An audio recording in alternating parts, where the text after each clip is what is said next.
Mudavadi alimwakilisha Rais wa Kenya William Ruto katika kuadhimisha hafla hiyo ambayo ni muhimu kupitia ushirikiano uliojengwa miongoni mwa nchi wanachama tangu kuanzishwa kwa mpango wa bonde la mto Nile NBI mnamo Februari mwaka 1999, huku akibainisha kuwa bonde la Nile limekuwa kitovu cha ustaarabu kwa zaidi ya miaka na mikaka wakati wa maendeleo ya kiteknolojia na kitamaduni. There are efforts made by the Nile Basin Initiative in developing over 130 investment projects which can benefit up to 30 million inhabitants of the Nile Basin. In this regard, Kenya is set to benefit from projects, among them the ongoing Angololo Transboundary Multipurpose Water Resource Development project between Kenya and Uganda. Once implemented fully, the project will provide a domestic water supply, water for hydropower, and increase irrigated agriculture of 3,300 hectares, of which 1,800 are in Kenya and 2,120 in Uganda. All this mean employment creation. Mudavadi alionya kuwa bonde la mto Nile bado linasalia kuwa eneo lenye uhaba wa maji. Alihusisha uhaba huo na zaidi ya 80% ya mtiririko wa mito ambayo hutoka sehemu ya bonde ambayo sasa inakabiliwa na hali mbaya ya hewa ya mara kwa mara. The Nile Valley has been a center of civilization for over 5,000 years, during which it has been at the center of technological advancement and cultural diversity. The Nile Basin is home to world-class environmental assets: the River Nile, the longest river in the world, Lake Victoria, the second largest freshwater lake in the world, and the Sud wetlands in South Sudan. In addition, the Nile water resource is central to the socio-economic livelihoods of the people of the Nile Basin countries. The livelihoods include water for domestic, livestock, irrigation and hydropower industries, wildlife, recreation, and environmental concerns. However, because of increasing population and user demands, the Nile Basin is a water-scarce region.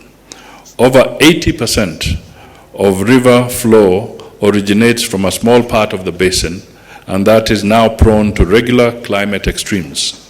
Alisema la mahitaji ya rasilimali ya maji lazima lipunguzwe, akionya uhaba unaoongezeka wa maji ya mto Nile miongoni mwa nchi za bonde la Nile. Mudavadi pia alidokeza kuwa wakati nchi wanachama wanasherehekea manufaa, kuna hatari zinazokuja na hitaji la kulinda na kuhifadhi mto Nile na maeneo ya bonde la mto Nile. Alisema tahadhari inapaswa kuchukuliwa juu ya kuongezeka kwa uharibifu wa mazingira unaodhahadarisha ubora wa maji na upotevu wa mfumo wa ekolojia. In some parts of Kenya, experiencing prolonged droughts have seen intercommunal conflicts. Urban cities too are not spared of conflict, where water scarcity has led to water rationing. Receding water levels due to high evaporation and excess withdrawal are exposing water storage infrastructure such as dams and aquifers to vandalism. And determination to build upon what we have started in 1999, putting aside all the challenges and misunderstandings that might hinder our regional cooperation, and to confirm that sustainable development in the region is severely curtailed and peace and security become at risk if transboundary water cooperation is not achieved. Baadhi ya maeneo ya Kenya, ukame wa muda mrefu umetahatarisha maisha ya binadamu na wanyama kufuatia upungufu au ukosefu wa vyanzo vya maji, chakula cha binadamu na wanyama, hali ambayo imekuwa ikisababisha migogoro baina ya jamii maeneo ya mijini ikiwa hayachaachwa na ukame wa kikatili ambao umesababisha mgao wa maji. It is no secret that Nile Basin countries are facing shared challenges such as rising water demands, climate change, and scarcity of water. To adequately respond to these challenges, countries must act together in a coordinated manner. The vision of the Nile Basin Initiative provides for equitable utilization of benefits from the Nile Basin's water resources. This can only be achieved through Nile cooperation. Therefore, to echo the theme of this Nile Day celebration, in deepening Nile cooperation, sustainable development in a changing climate, Nile cooperation is not a choice, but a necessity.